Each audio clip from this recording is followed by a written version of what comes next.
കുംഭമേളയുടെ അവസാന ദിനമായ മഹാശിവരാത്രി നാളിൽ ഈ പ്രപഞ്ചത്തിൽ നടക്കുന്ന മഹാപ്രതിഭാസം എന്തെന്ന് നമുക്ക് നോക്കാം. കുംഭമേള ജാനുവരിയിൽ തുടങ്ങി ഫെബ്രുവരി 27 പുലർച്ചെ 26 രാത്രിയിലെ മഹാസ്നാനത്തോടുകൂടി അവസാനിക്കുന്നു. 26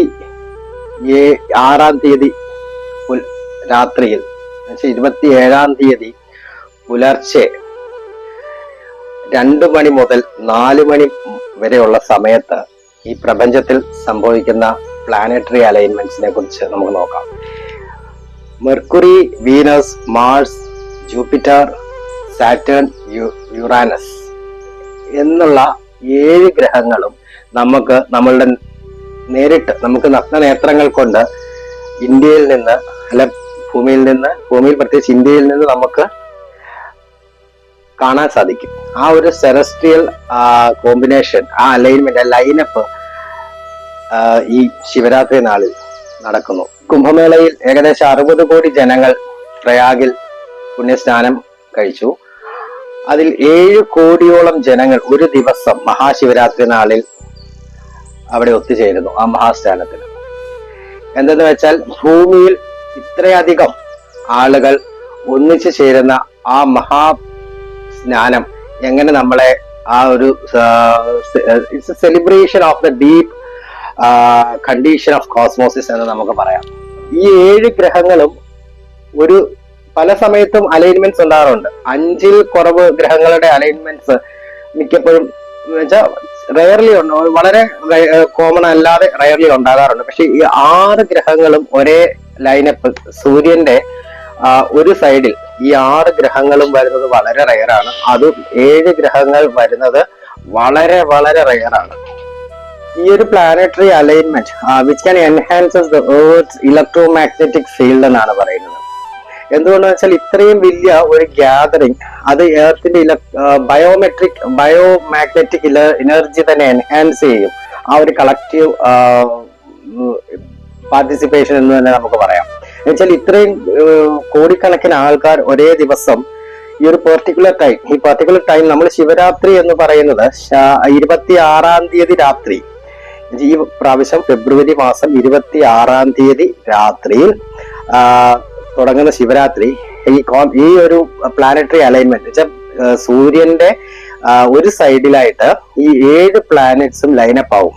അതിന് നമ്മൾ പ്ലാനറ്ററി പരേഡ് എന്നൊക്കെ നമ്മൾ സയന്റിഫിക്കലി പറയും. അപ്പം ഈ ഒരു വലിയ പ്രതിഭാസമാണ് ഈ വർഷം ശിവരാത്രി ദിനത്തിൽ ഉണ്ടാകാൻ പോകുന്നത്.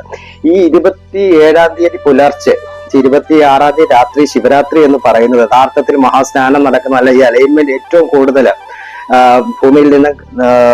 ഭൂമിയായിട്ട് അടുത്ത് വരുന്നതും അല്ല ഭൂമിയിൽ നിന്ന് ദൃശ്യമാകുന്നതും അതിന്റെ അത്രമാത്രം ആ ഒരു ഭൂമിയുടെ അത്രമാത്രം പ്ലാനറ്റ്സിന്റെ എനർജി ട്രാൻസ്മിഷൻ നടക്കുന്ന സമയം എന്ന് പറഞ്ഞാൽ പുലർച്ചെ 2 മണി മുതൽ 4 മണി വരെയാണ്. എന്തെന്ന് വെച്ചാല് നമ്മുടെ ഈ പ്ലാനറ്ററി അലൈൻമെന്റ് സ്റ്റാർട്ട് ചെയ്യുന്നത് ജാനുവരിയിൽ ആയിരുന്നു. ഈ ജാനുവരിയിലാണ് കുംഭമേള സ്റ്റാർട്ട് ചെയ്തത്. ഈ ജാനുവരിയിൽ ഇത് സ്റ്റാർട്ട് ചെയ്തിട്ട് അപ്പം നമുക്ക് മെർക്കുറി എന്ന് പറയുന്ന ഗ്രഹം അതിനുള്ളിൽ ഇല്ലായിരുന്നു. ഈ അലൈൻമെന്റിൽ 6 ഗ്രഹങ്ങളെ ഉള്ളായിരുന്നു.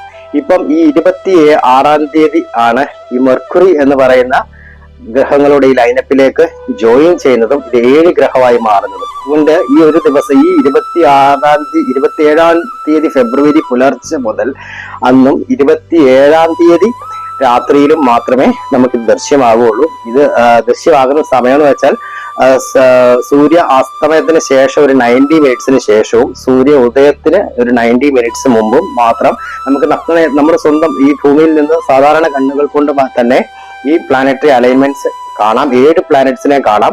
അതിൻ്റെ അകത്ത് യുറാനസും നെപ്റ്റ്യൂണും മാത്രം നമുക്ക് ബൈനോക്കുലേഴ്സ് യൂസ് ചെയ്യേണ്ടി വരും ചിലപ്പം, അല്ലെങ്കിൽ അതും ദൃശ്യമാകും.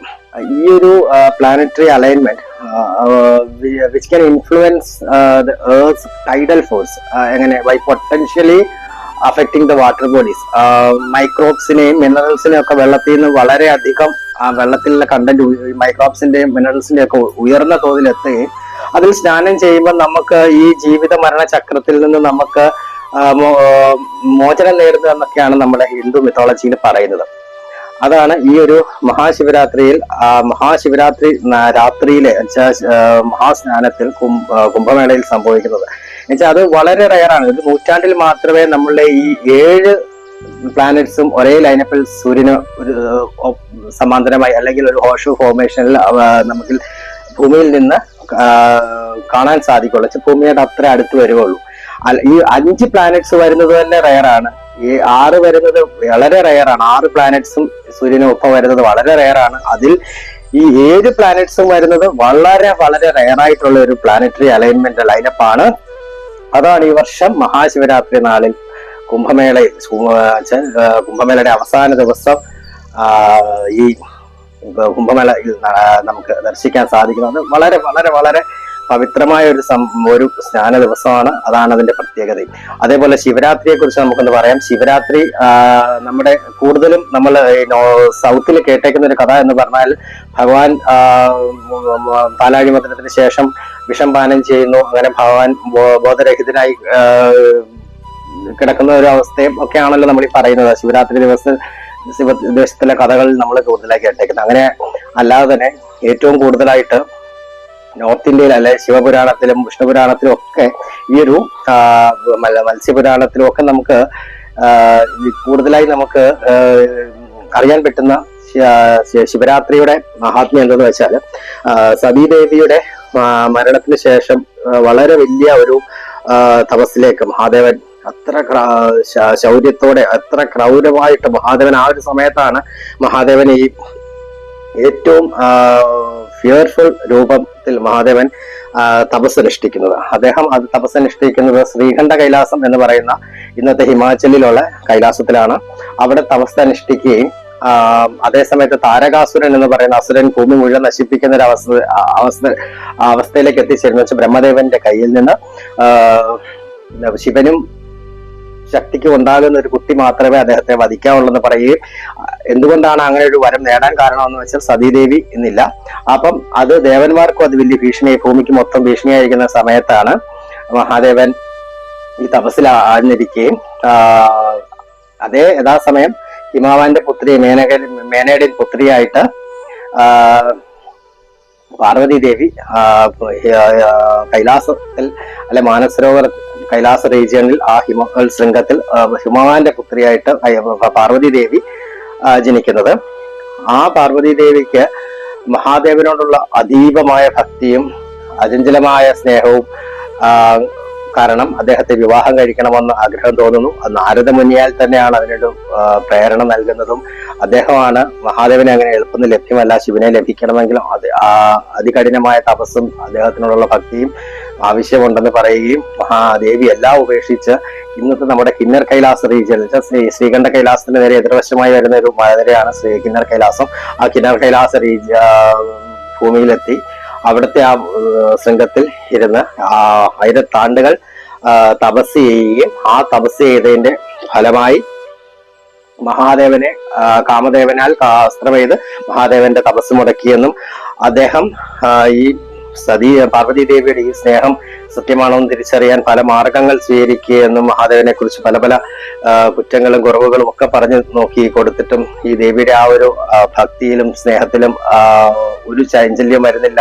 അപ്പം മഹാദേവൻ പൂർണ്ണമായിട്ടും സർപ്പങ്ങൾ കൊണ്ട് മൂടിയ സർപ്പങ്ങൾ കൊണ്ട് ജട ധരിച്ചേക്കുന്നവനും തലയോട്ടികളായിട്ടുള്ള മാലകളായി ധരിച്ചവനും വികൃതനും അത്രയൊരു ഫിയർഫുൾ രൂപമാണ് സതീദേവിയുടെ മരണത്തിന് ശേഷമെന്ന് അദ്ദേഹം തന്നെ ഒരു യോഗിയുടെ വേഷത്തിൽ വന്ന് പാർവതി ദേവിക്ക് പറഞ്ഞു കൊടുക്കുക. എന്നിലൊന്നും തന്നെ ദേവിക്ക് ആ ഭക്തിയിൽ യാതൊരു മാറ്റവും ഉണ്ടാവാതെ മഹാദേവനെ തീർത്തും മതിയെന്നുള്ള ആ ഒരൊറ്റ തപസ്സിൽ ഒഴിയിരിക്കുന്ന ദേവിയെ പൂർണ്ണമായിട്ടും ആ ഭക്തിയിൽ മഹാദേവൻ അലിയുകയും പാർവതി ദേവിയെ വിവാഹം കഴിക്കാൻ വേണ്ടി സമ്മതിക്കുകയും ചെയ്തു.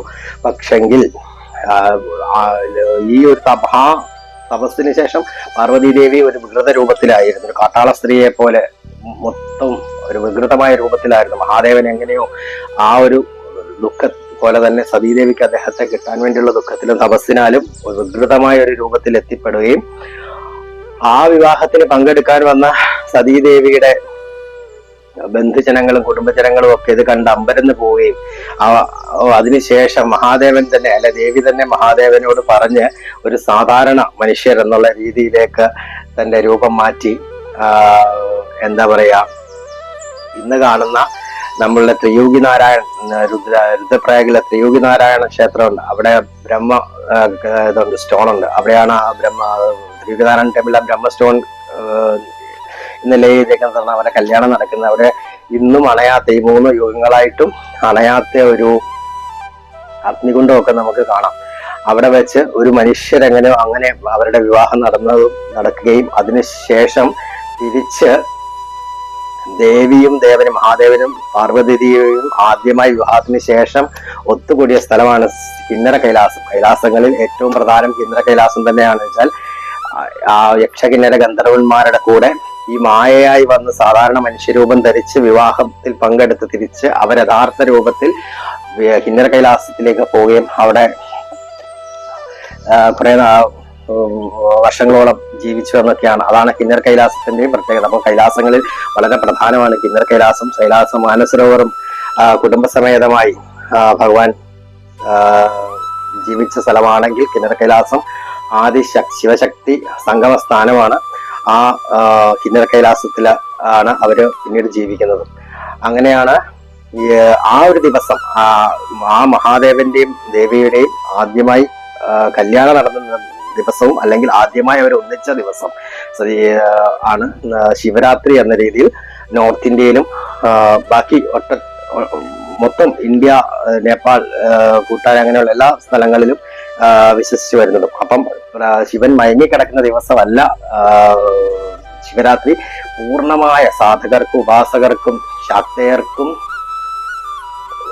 ഏത് പദ്ധതിയിൽ നിന്നും ഉപാസന സ്വീകരിച്ചവർക്കും അതിമാർഗികൾക്ക് പോലും അല്ലെങ്കിൽ അവധൂതർക്ക് പോലും ഈ പ്രപഞ്ചത്തിൽ പൂർണ്ണമായ ശിവ ചൈതന്യം തുളുമ്പി നിൽക്കുന്ന വ്യാപരിച്ചു നിൽക്കുന്ന മഹാരാത്രിയാണ് ശിവരാത്രി. അപ്പം ശിവരാത്രി നമുക്ക് ഈ വർഷത്തെ ശിവരാത്രി ഫെബ്രുവരി 26-ാം തീയതിയാണ്. അതേസമയത്ത് നമ്മുടെ കുംഭമേള ഈ ഒരു നൂറ്റാണ്ടിൽ വളരെ വിരളമായി നമുക്ക് ഇന്ന് ഈ ഒരു നൂറ്റാണ്ടിൽ വന്നു ചേർന്ന ഈ മഹാശിവരാത്രി കുംഭമേളയും വന്നു ചേർന്നിരിക്കുന്ന അവസരത്തിൽ പ്രയാഗ്രാജില് മഹാസ്നാനത്തില് നമുക്ക് പങ്കുചേരാം.